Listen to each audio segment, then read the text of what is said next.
Alright, HadesOmega here. So I'm here working on my DR650 again on the doggone suspension. It seems like the suspension is like a never-ending work on this bike because I never can get it the way I want it. But I've already got the bike up on the stand, and I was starting loosening the fork tubes already. But so this is what I'm installing today. I had installed the stock springs a while back. I'm like, man, these are they're way too soft, you know. I think the stock springs with the intimidators are okay. You still get some brake dive, but I mean the ride isn't as harsh. But the bad thing is when I load this bike down with luggage, I'm pretty sure it's not going to be able to handle all that extra weight. So I just went ahead and ordered these progressive suspension springs, and here they are. It comes in a nice little box. This is this is the first time I've never installed Racetech suspension. I always go with Racetech. I've never really heard of this company before. They're in California. Look at that. It's called Progressive Suspension. ProgressiveSuspension.com. And well, what do they specialize in? Progressive fork springs. There they are. Aren't they pretty? Look at that. Let's get this thing open a little more. So it looks like it comes with the springs, nicely packaged. It looks like they're oiled up a little bit, so they don't. And they're so shiny. And they give you a little spacer. I'm probably not going to use it. And some manuals here. So I don't know. I think I looked at this earlier. Okay, so they give you kind of like a general instructions. I'm really not going to follow them. I've installed fork springs like a gazillion times. I'm just going to take the old ones out and pretty much just plop the new ones in. It comes with some kind of warranty. They give you a nice little sticker here. Progressive suspension, ride more. That's pretty cool. And there's some very thick washers here. And then it gives you some kind of maintenance stuff.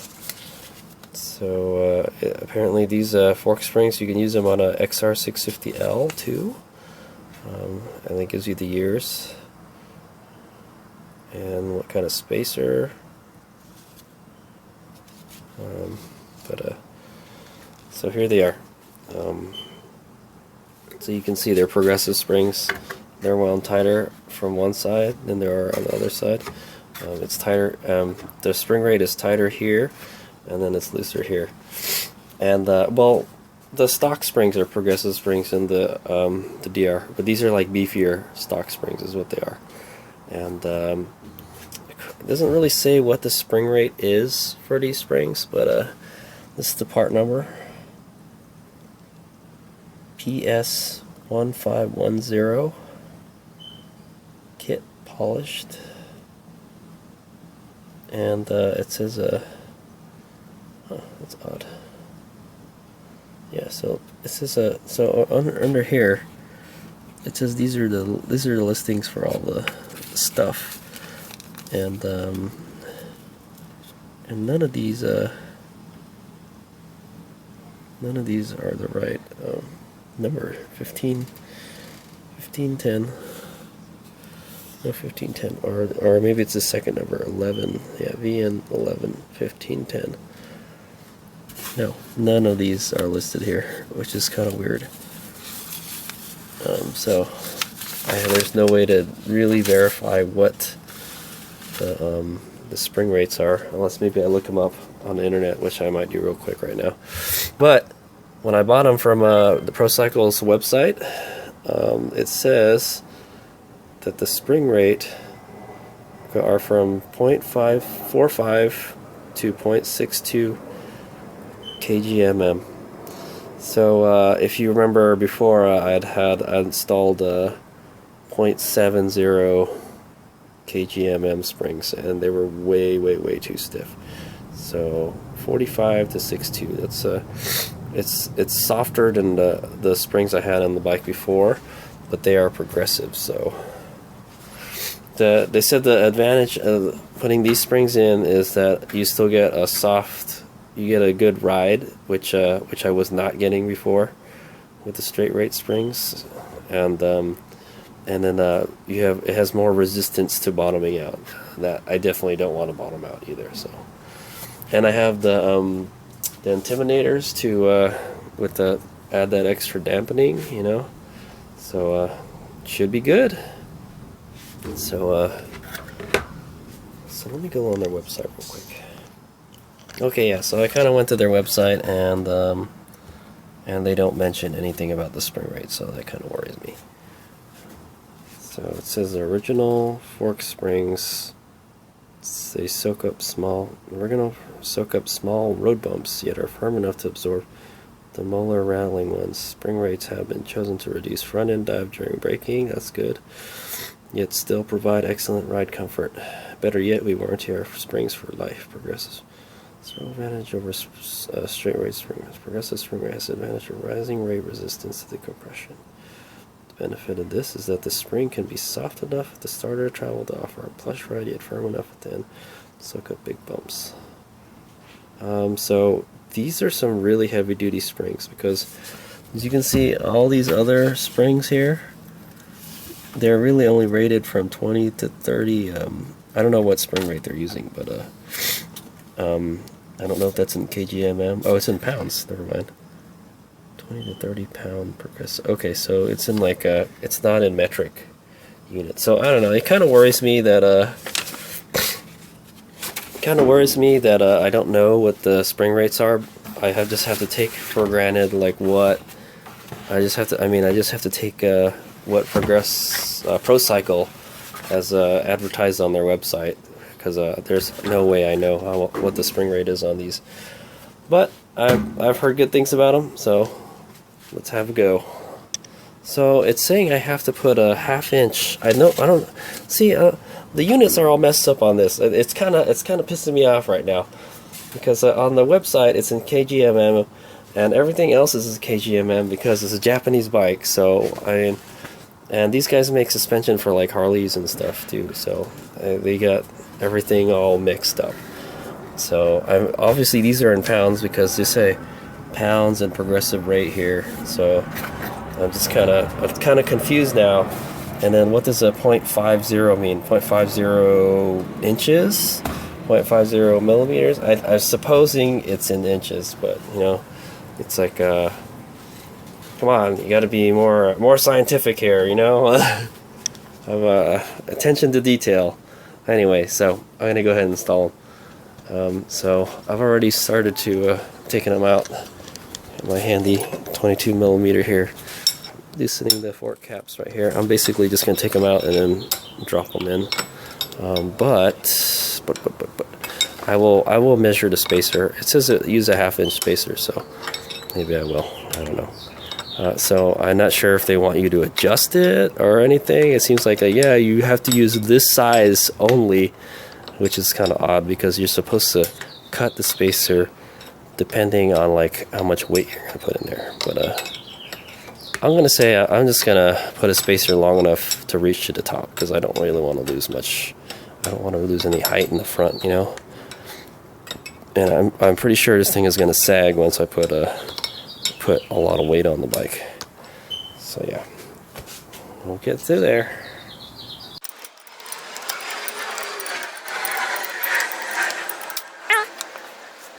Alright, looks like I can get everything out. I don't know, does that look like 1/2 inch? That looks like 1 inch to me.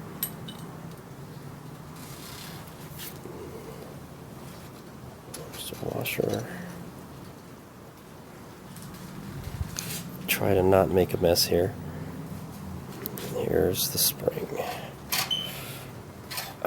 Okay, let me make sure I'm not making a mess. All right, well, I think I'm just gonna not. I'm gonna not put the springs in today, because I just found out that my fork seals have finally started to leak. Look at that. It's all wet. And it's starting to get on the brakes. Yeah, It's dribbling down. I know what that is. Looks like only one of them. Shit. Well, so I think I'm just gonna forego it for today, and I'm gonna go get some new fork seals. Yeah, that sucks. So I'm gonna go order some fork seals and probably some new dust seals. Well, I figured, you know, eventually I'd have to do it, and oh shit, my plug caps are broken too. I just gotta get new plug caps also. Damn, this bike is giving me a lot of problems now. What the hell? So I gotta get a new plug cap. So it's not a good day for HadesOmega and DR650. I'm finding broken stuff, and I don't really ride this bike that much. Right, lately, as of lately anyway. But I beat the shit out of it when I do, apparently. So yeah, it's just been like never-ending maintenance on this bike now. But you know, that's what happens when you beat the crap out of it. So like I said, I might as well just I don't know. It's a good question. I was like, I don't really want to change the oil because I kind of just changed the oil. So what I think I'm going to do is I'm probably just going to top off the oil and then do the springs. I mean, obviously the fork seals have to be redone, and to do that I had to drop the forks out of the bike again for like the 10th, 50th. I don't know how many times I've done this, but it's no big deal to me anymore. But it's gonna be more work. But yeah, it's definitely leaking. Yuck! Look at that. It's probably because I went to like a lighter oil because of the Intimidators, but it was hard to tell it's leaking because these fork gaiters are in the way. And maybe I should just change these too, because I have some little holes in them. But oh well, there's a lot of little holes in them. It's okay. So I mean, these have held up. Oh geez, there's like a thorn in here. Yuck. Yeah, well these fork gaiters and the forks on this bike have held up pretty good for 20,000 miles. I think it's about time the seals get changed, and it's also a safety thing because yeah, when the forks leak, they leak onto the brakes, and then your brakes suck. So before that happens, I'm gonna go change the fork thing out. So I'm just gonna put this bike back together. Yeah, sorry you didn't get to see me install the progressive springs. It'll be another day. So, HadesOmega out.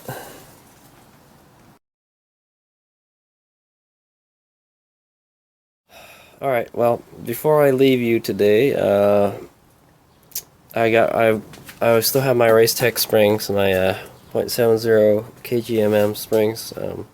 So I wanted to compare them to the progressive spring, so you can see how this is the Racetech spring is a straight rate spring. All the windings are the same length, whereas the progressive spring, it's pretty wide here, and then it kind of gets tighter. Maybe it gets tighter a little bit, about right here. It gets a little tighter, and then it gets really tight, like right here. So that's how when it compresses, when this compresses all the way down here, it'll suddenly shift to a tighter, a heavier compression. Whereas this one is just the same throughout the whole spring. So you can see how progressive springs work. Yeah, so also the spring lengths. So I got pretty much the springs lined up right now in the box. The box is kind of cool on the progressive suspension. They have a little thing here to hold the spring in place. But as you can see, now I know why they want you to use a 1/2-inch spacer, is because the spring is a good like 1/2 inch shorter. No, it's a 1/2 inch longer than the Racetech springs. I don't know how they compare to the stock springs. The stock springs are still on the bike, so when I swap them over, I'll do another little video. But there you go. There's a difference between a Racetech spring and the progressive springs. They're longer. That's why they tell you need to have like a 1/2 inch spacer. When with the Racetechs, I'm using like a 1 inch spacer, is what I'm using. So, but what I'm gonna do is, like, since I don't really want to lose any ride height or travel, I'm gonna put however long spacer I need for it to reach the top of the fork, the fork cap here, because I don't really want it to be super hard to put on either. So yeah, that's it. I thought that was just an interesting comparison there. You can see the 0.70 kgmm springs they look wider. You can, best by looking at them, they look wider than these springs. So these seems to have more coilings though. So, but so this is a 0.40 something kgmm to like 0.62 kgmm. So these get pretty close to this after it starts to compress. So, but hopefully that'll make the ride better, because the ride was shit with these springs and the intimidators. It's just too much dampening and too much spring for the bike. So it just the ride just was shit quality, and I think it's the reason I crashed in Baja really hard one time, because the front suspension on this bike was way too stiff, and the rear suspension was overworking the rear suspension. The rear suspension was like doing all the work, and that's how I bottomed it out really bad at one point. See, there's a big black mark under there. So yeah, there you go. These are the progressive springs from ProCycle. I can't install them right now because my fork seals are leaking. So, boo-hoo. Till another time. You know, and another thing, if they have like an application guide here, why don't they just save me some work? You know, they have an application guide for a XR650L and a DR650 SE, and the spacer should be 0.37 inches for XR and 0.50 inches, half an inch, for a DR650. So you didn't think that, why don't we just make it easier on them, and why don't we just make two sets of spacers, a half an inch set of half-an-inch spacers and a half a .37 inch spacers for the XR guys, and then call that it, right? But apparently no. They want me to cut it myself, but I'm probably not even going to use these. I'm probably going to use these aluminum ones that came with the Racetech ones. Either one is okay. These are the stock ones. The stock ones are super heavy. So yeah, that, or I'll probably shave these ones down to half an inch, because what you want to make sure you cut them straight when you cut them. I really need to invest in a pipe cutter. I'm just using like a saw, so I'm using a saw and then I'm using a grinder to make sure it's flat. So, alrighty, HadesOmega here. So I've got ahead and changed the fork seals finally on my DR650. I already did the other one. This is the another one. But another interesting thing to note with these progressive fork springs, these aftermarket fork springs, with the intimidators, there's no room to put a spacer in. Watch this. See? It's nearly at the top, so I think it would be kind of pointless to put a spacer in. Maybe if you wanted to put like you could put the washer. Very carefully put the washer. Let's see here. I gotta make sure what plane first. So that's what it looks like with the washer in there. It's extra, like a 1 millimeter. It's 1 millimeter spacer. Yeah. So I mean, but you can still press it down to get the fork cap in. So I'm gonna try it without any kind of spacer. I don't think we'll need one. So should be good. Alright, there it goes. I got it in there. So we'll just have to see how these springs work out. Also interesting to note, I have a picture of it, but yeah, these springs are actually longer than the stock springs by like almost an inch, almost. So I would think you wouldn't need a spacer, especially since the Intimidator acts as kind of a spacer too. Alright, HadesOmega out. trying to put my bike back together.